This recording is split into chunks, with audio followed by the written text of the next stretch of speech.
Genesis 1:20.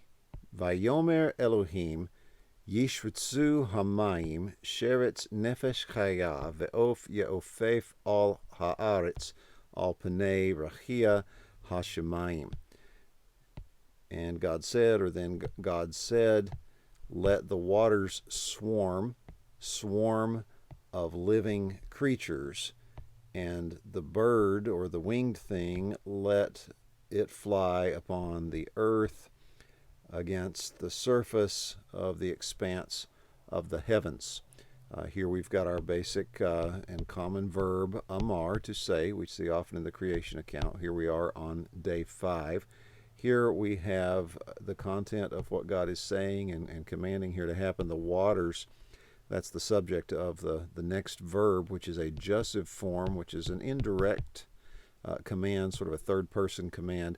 Let these waters, let them swarm with swarms. This is a cognate accusative. They have the same root, the sheen, resh, and sadi. And so the water is supposed to swarm with this swarm of nefesh chaya. Now, this is the first time we see both of these words. We often see these two words together, especially in the early chapters of the Bible. Chaya is pretty basic, probably an adjective here for life.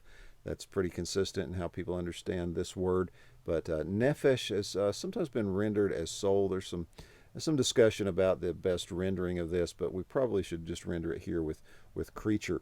And it's important to note that this language is not used until you have the appearance of animals here on day 5. This is not language that's used of plant, as we would say, plant life.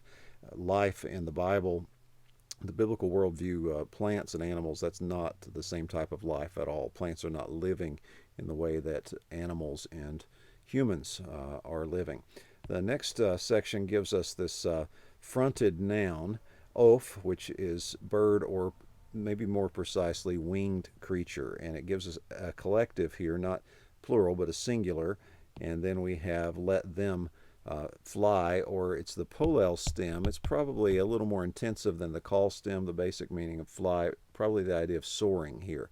And it's interesting to see the duplication of the pay at the end, and we see a pay at the end of the noun form, but this duplication, some think, may even have to do with doubling, and the two wings may be in play here, because two wings are required for this flying and this soaring. Let them soar over the earth. And here we have the same preposition all, but here it's probably against the surface of the expanse of the heavens.